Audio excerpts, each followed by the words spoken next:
नमस्कार माझे मित्रमैत्रिणींनो, सविकिरण रेसिपीमध्ये तुमचे स्वागत आहे। आज मी तुमच्यासाठी घेऊन आलेले आहे पीनट बर्फी।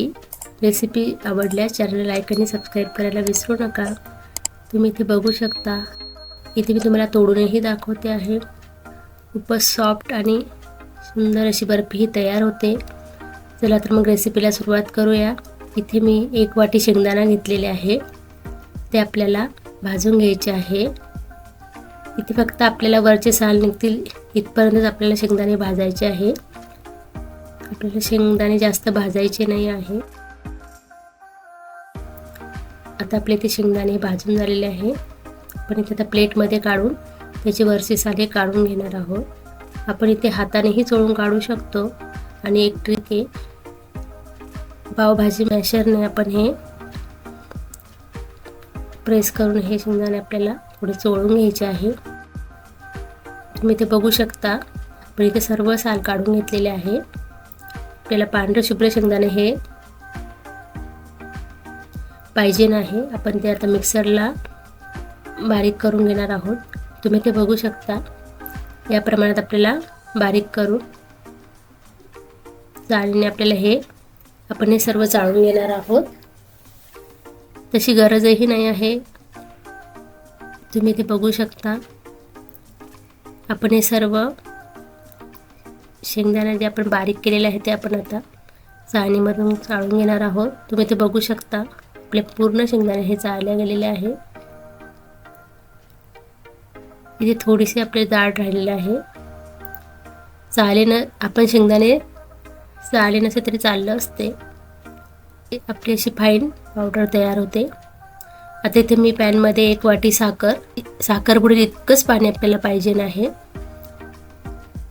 आता आपण याचा एक तारी पाक, की जी अगोदरची प्रोसेस असते, आपल्याला तेवढाच पाक तयार करून घ्यायचा आहे।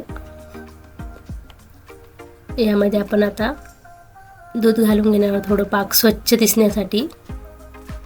थोडीशी घाण असेल ते निघून जाईल। तुमचा जर पाक स्वच्छ करायचा असेल तर तुम्ही दूध घालून वरची घाण काढू शकता, इथे काही गरज नव्हती। आता इथे आपण 1 चमचा तूप टाकलेलं आहे। इथे मी गाईचं तूप घेतलेलं आहे। आपल्याला सर्व मिक्स करून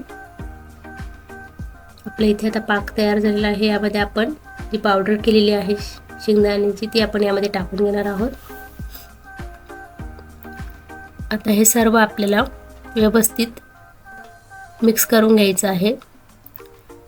यामध्ये मी आता 2 चमचे मिल्क पावडर टाकलेली आहे। आता हे सर्व आपल्याला व्यवस्थित मिक्स करायचं आहे। तुम्ही इथे बघू शकता किती परफेक्ट माप आपले हे झालेलं आहे। आपण जेव्हा बॅटर मिक्स करतो तेव्हा आपोआप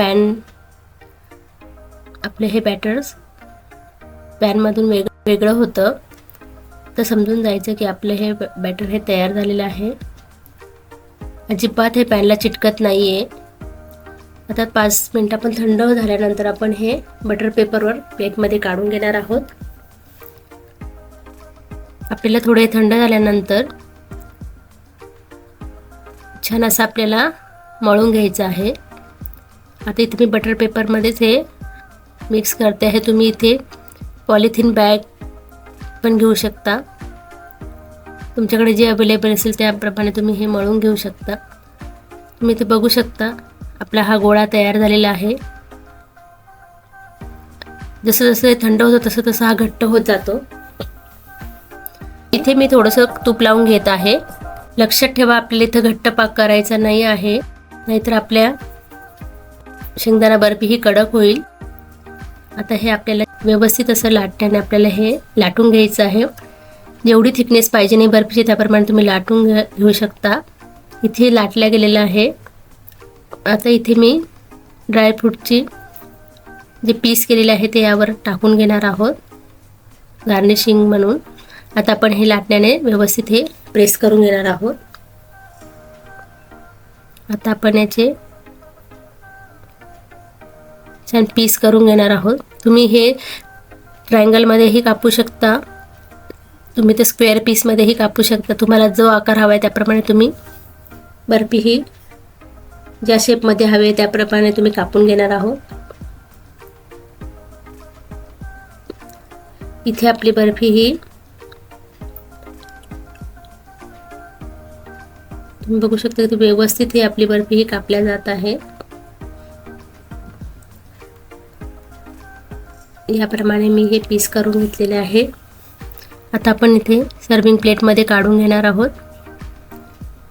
तुम्ही थिकनेस ही बघू शकता।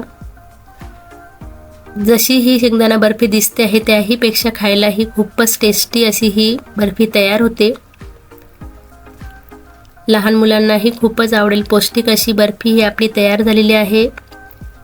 रेसिपी आवडल्यास चॅनलला लाईक आणि सबस्क्राईब करायला विसरू नका आणि अशाच नवनवीन रेसिपीसाठी बेल आयकॉनवरही क्लिक करा।